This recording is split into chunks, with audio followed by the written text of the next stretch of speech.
Stop.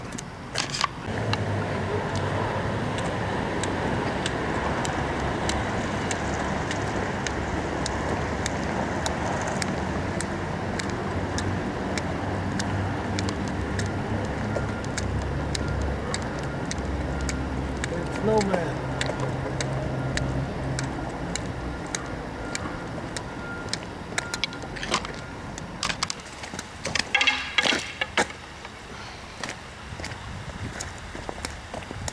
I bet this is really nice in the spring through here.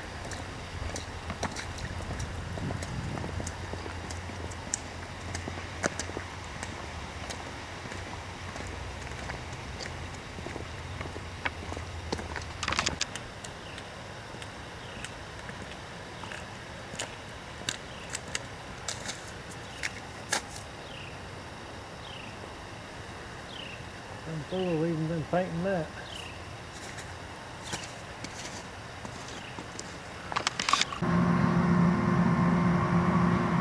What is that? I'll tell you afterwards.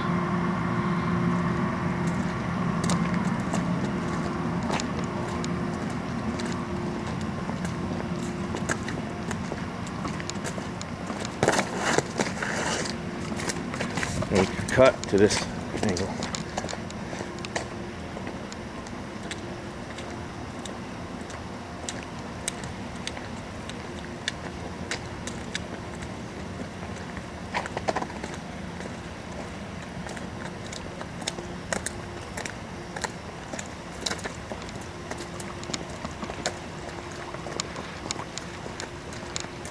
All right, stop. You're gonna go ahead. Why are these men running? They don't want to miss the next exciting episode of American Collie Salat. Yeah, that's where it was, right here. They cleaned the stones up. They're all. Go ahead, walk. You've got some in the video you did with your Sony Nex. You've got nice color grading effects as you go around that tomb there. You remember Dustin ETN 1994 workout? Yeah. That's right there, some of it. Yeah. And also down there where we just walked. There's an awesome 94 mullet. No, it wasn't a mullet. Pretty close. Pretty close. It was long hair. It was long hair. A mullet is short hair on top. Yeah. I didn't have short hair on top like that.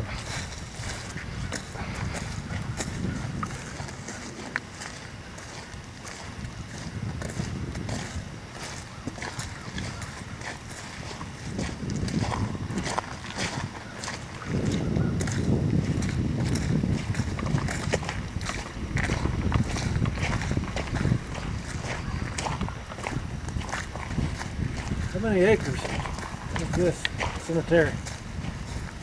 And it extends over on the other side of the creek, doesn't it? I don't.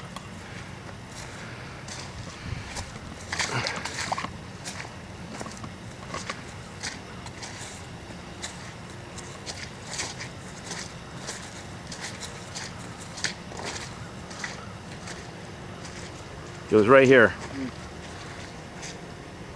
So 1835. 1904. you know what's interesting?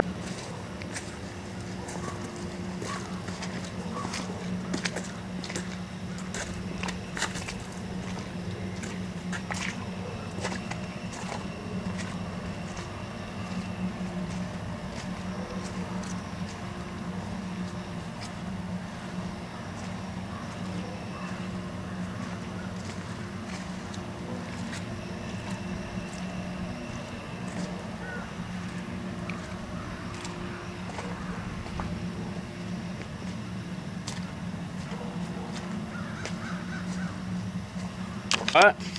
All these stones are over 100 years old. Good shape. I don't. An urn with a cloth draped over it.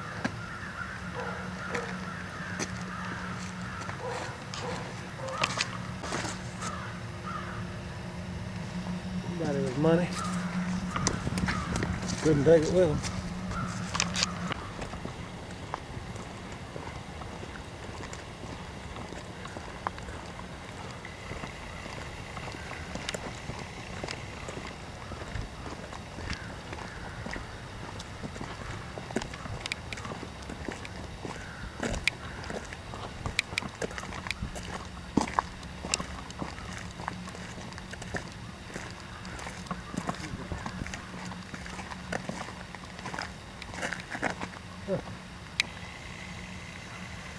What that little girl was scared of.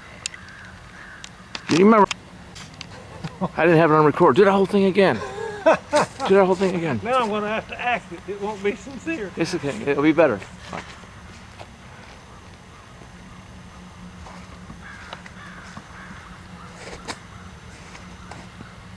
You know, people ought to have to come to these cemeteries at least a couple times a year and just look around, reflect on it all, realize their place in the world, all they're going to leave behind and all they're not. That make the world a little better place to be sometimes. That was good. This is good for. Go ahead. I've been reading a lot of the things that he had written. No, you gotta say his name. Joe Lewis. Hey, start over. I've been reading a lot of the things that Joe Lewis has been writing on his webpage, on his Facebook. And I have been watching his videos, training videos that he made for people that were members of his society, his organization that you could download off his website. There were times that he was extremely lucid, making crystal clear point after point after point. And then there were other times you would sit and watch a 45-minute video and God rest his soul, there wasn't a coherent point in the whole 45 minutes. And he barely completed the thought before breaking mid-sentence and moving on to the next thought. And a lot of his writing was like that. And it kind of made me wonder, just given the sporadic nature of this, of his clarity coming and going, it made me wonder if he might have had something wrong. And then I found out in June, about a year later, that he had stage 4 brain cancer. So it had probably been eating away, sporadically affecting him for quite a while. And you're not the only person who he attacked about incorrect harnessing and usage of the Earth's energies. There was another fellow down in Florida who a friend of mine knew, and they had been discussing the harnessing, I guess, sort of the energy and aggression that comes from being wound up or in a big state of fear. This guy apparently had written a book and some website about it, a lot of information. My friends had invited me to come and present some of his stuff at one of the Joe Lewis fighting seminars. And I said, I don't know about that. I got this really strange email from Joe Lewis a few years ago. And he was just really tearing into me, telling me how wrong I had it. To you? No, it was the other guy. How about when you read what Joe wrote about me? What were you thinking? Yeah. About the video? Well, it wasn't the first videos of yours I had seen. I'd come across a few of them on the internet before on the YouTube. And I had seen some of your videos of you and Joe Lewis sparring. But I really hadn't connected the name, your name with all of the videos that I'd seen. I hadn't really recognized as the same person in a lot of them. But I thought, when I saw what Joe wrote, it's just the way Joe is. He's who he is. He's entitled to his opinions. He had the right, I guess, to express it. It was just tactless criticism. It wasn't terribly constructive, but it was the way it was. But what got me were all the morons that were jumping on the boat after the fact and attacking you. They were calling you ashamed to the art and all these other really disrespectful things. And that really struck me because I kind of took a little bit of pride out of having sent a friend request to Joe Lewis and having got it accepted.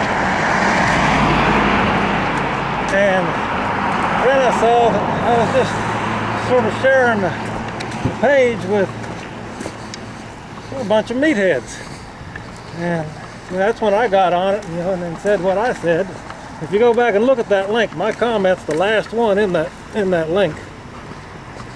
I just said, look, this guy obviously cares enough about what he's doing to share it, and I'm grateful for it. So, opinions might vary, but if somebody shares something, I get something out of it. Trying to make a point that I think I also said something about being surprised by the comments coming out of Joe Lewis's page. It's just people are just acting shameful. Well, I wonder how many of them ever actually went in the ring and fought anybody, or probably none. Very few. Right. Yeah, then you sent me you had commented on a video of me fighting when I had turned 40. I had a little kickboxing match in Spain. You had made a comment on that. And then you had sent me a message after... what did I say? I don't remember even. I can't remember. Was it positive? It was a positive comment. You recognized my hidden talents. Yeah, not exactly. Yeah, then you sent me a chat message once after I'd made that comment on they were all attacking you. You thanked me for that. And I don't know, it's just we started talking after that. Huh. That was the birth of our friendship. See, the thing is, I was always, even when I did traditional karate or different schools, everyone always had something to say about what I was doing. I was wrong. But they couldn't tell me why I was wrong. Yeah. If they stood in front of me and tried to prove me wrong, I'm not saying I'm 100% right all the time, but I know what I'm talking about as far as what I do. Yeah. But you are unique in what you do. And I mean, a lot of the things, you're just a lot of your basics, how you punch, how you kick and stuff. A lot of that standard stuff. Then you've got some ways of doing it that don't look like the way everybody else does it. And that's especially true with how you combine your motion and things with it. And, so after that one video, I went back and I looked you up on YouTube, looked at a lot of your stuff, trying to look at it from the perspective of these other people that are making all these negative comments. And I could see things you were doing that were different. That somehow looked wrong. But I stopped and I tried to identify it. And I couldn't. I could look at it and I could say, okay, well this guy, his way he's holding his body is good. The way he's moving his head, that's good. The way he's punching, that's good. The way he's kicking, that's good. There's nothing wrong with what he's doing. It's just, there's something about it that looks different. My approach is different. It's how you approach things that makes a difference.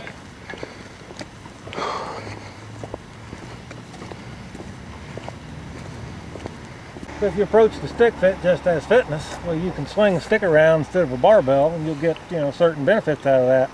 And there'll be a lot of people who will look at that and say it's wrong, and in many aspects they might be correct because there's only so far you can go with a 5-pound stick. But you're ignoring all the other things that it does, the postural alignment that it teaches you, the coordination that it teaches you, that mental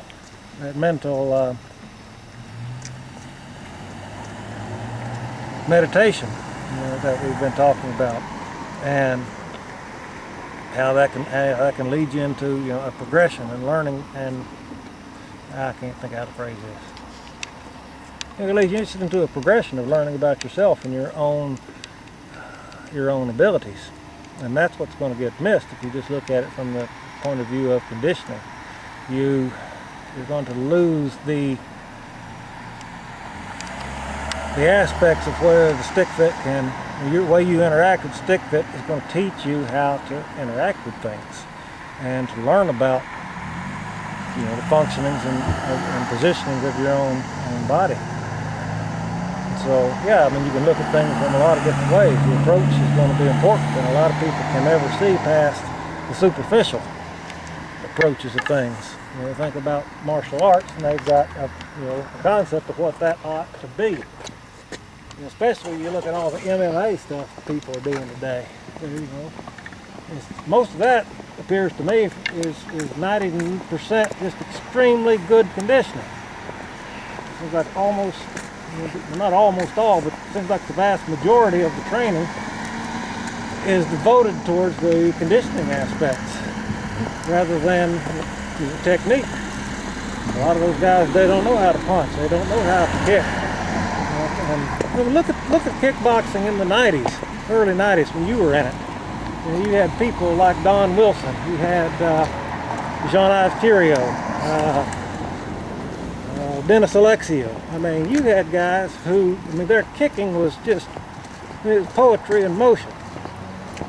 Most of it was above the waist, but still, they could just as easily bring it downstairs and apply it. You don't see that kind of kicking anymore. Even in K1, where these guys are focusing exclusively on kickboxing, they might know 2 kicks, 3 at the most. You never see side kicks. The only person you ever see throw a side kick is Kung Lee. He's probably the last person that knows how to throw one. It's because they got into this Muay Thai mindset. You know, and at the time, when K1 was getting started, you know, it was sort of the transition period between the PKA and the WKA, and then into the K1 system. And everything started moving from the American style of above the waist down to the full body, and that's where Muay Thai was really dominating. And so people just switched over to that thing that they thought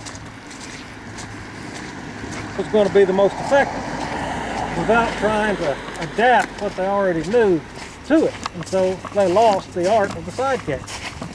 So, everything became front kicks and round kicks. The round kick became the thing everybody seems to want to use. And in K1, that's about all you see.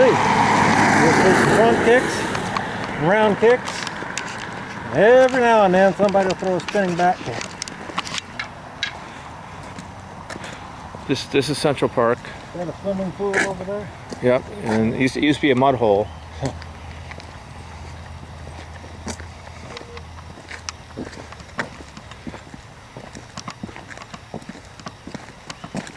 Over there is where the video vigilante did his great work.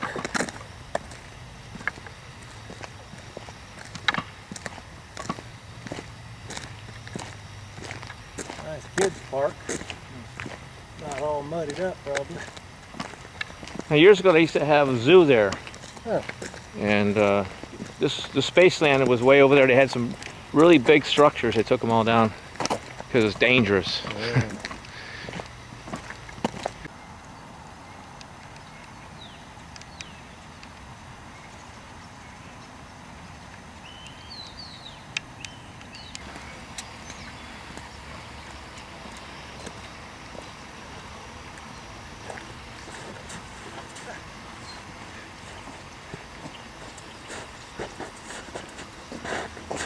Byron's showing that he's king of the mountain.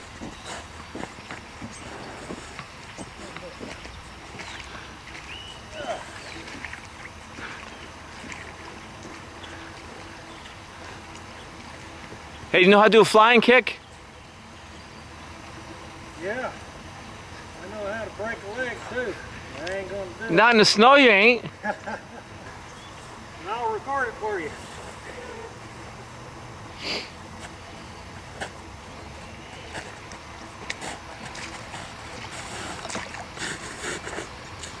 All right.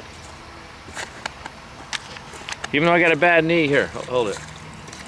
And I'm all right. Okay, here goes Dave Tanner. Conquering the mountain. So you said it was?